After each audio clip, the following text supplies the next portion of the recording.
diqqat e'tiborlaringizga buyrakni paypaslashni havola etmoqchimiz. Umuman olgan buyrak paypaslash katta ahamiyatga ega.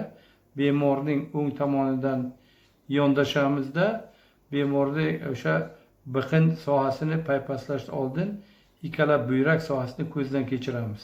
Ko'zdan kechirganda hech qanday o'zgarish yo'q. Pasternatskiy simptomi, ya'ni o'sha perkutor harakat bilan uni og'riq va og'riqsizligini aniqlashimiz mumkin. So'ngra buyrak sohasini paypaslashga quyidagicha yondashuvni ishlatamiz. Bu uslub o'sha obraztsov Strajeska bo'yicha chuqur metodik uslubiy paypaslashdan iborat. Avvalambor o'sha dastlab bemorni tikka turgan holda vrach o'tirib oladi. Chap qo'l demak bemorning o'ng biqini sohasiga qo'yiladi, mahkam ushlanadi. O'ng qo'l bilan old tomondan paypaslash mumkin. O'sha o'ng qovurg'a yoyi bo'ylab chiziqni o'sha to'g'ri mushakning o'ng qirg'og'idan 4 ta barmoqni qo'yib, bemorni sal enkaytirib, asta sekinlik bilan barmoqlarni har bemorning nafas chiqarganda ichkariga botiramiz. Bemorga nafas oling, chiqaring, oling, chiqaring degandan so'ng barmoqlar ichkariga botiriladi. To buyrak o'sha joylashgan past joyib, keyin o'sha sirpanish harakati bilan chetlari paypaslanadi. Normada biz sog'lom odamda bemorning buyragini paypasla olmaymiz. Negaki normada paypaslanmaydi. Agar paypaslangan bo'lsa, bu nefroptoz. Yotgan holda paypaslash.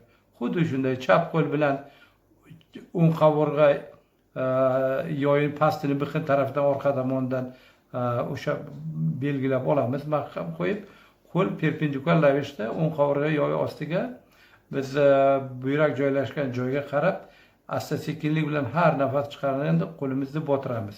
Keyin asta o'sha nuqta borib yana aytaylik sirpanish harakati bo'ladi. Mana sirpanish harakati ko'rib turibsizlar. Yotgan holda buyrak paypaslanmaydi.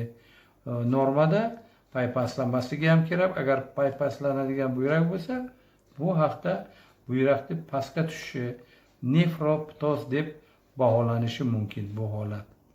Aslida olganda buyrak ham yotgan holda va tikka turgan holda paypaslanadi. Endi chap tomondan chap qo'limizni bemorning orqa tomonidan chap biqin sohasiga qo'yamiz dag'in. Xuddi shunday yuqorida ko'rsatganimizdek qo'llarni perpendikulyar qo'yib, asta sekinlik bilan paypaslashga o'tamiz. Birinchi barmoqlarni to'g'ri qo'yib, asta sekinlik bilan har nafas chiqarganda qo'llarni botirib, o'sha buyrak joylashgan joyga yetgandan keyin va sirpanish harakatini harakatlanib qo'llarni chiqaramiz. Bunda ham olgan holda chap tarafdanmi, o'ng tarafdan yotgan holda buyrak paypaslanmaydi. Endi yuqorida biz o'ng buyrakni paypasladik. Endi turgan holda chap buyrakni paypaslashimiz kerak. Chap qo'l bilan mana shu sal enkaytirgan holda bemorni chap biqinga chap qo'limizni qo'yib, old tomondan o'ng qo'limiz bilan mana shunday qo'llarimizni o'sha chap qovurg'a yoyi ostiga botiramiz. Har nafas chiqarganda botirib boraveramiz. Asta sekin to'g'ri tutish kerak, perpendikulyar tutish kerak qo'llarni, barmoqlarni. 4 ta barmoq bilan har nafas chiqarganda botirganda, keyin o'sha buyrak past qismi joylashgan etimol joyimizga olib borib, sirpanish harakatini o'tkazamiz. 1-2 harakat bilan sirpanib chiqamiz. Chap tomondan normada buyrak paypaslanmaydi. Ba'zi hollarda buyrak paypaslanishi mumkin. Bu holat nefroptoz, buyrak tushishi deyiladi.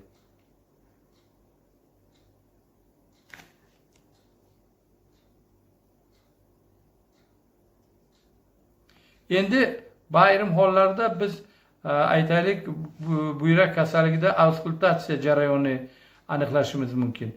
Bu masalan ba'zi buyrak kasalligiga chalingan bemorlarda qon bosimi oshishi mumkin. Bunda biz buyrak arteriyasining to'rayish paytida unda shovqin eshitishimiz mumkin. Bu orqa tomondan ham eshitiladi dag'in, o'sha arteriya renalis sohasiga qo'yib eshitilishi mumkin. Buyrak arteriya to'rayganda shovqin va old tomonidan mana shu aytaylik qorin sohasida kindikdan sal yuqoriroq sohada fayndosi optik qo'yib mana shu kindik va o'ng va chap qovurg'a yoyi o'rtasiga qo'yiladida va eshitiladi.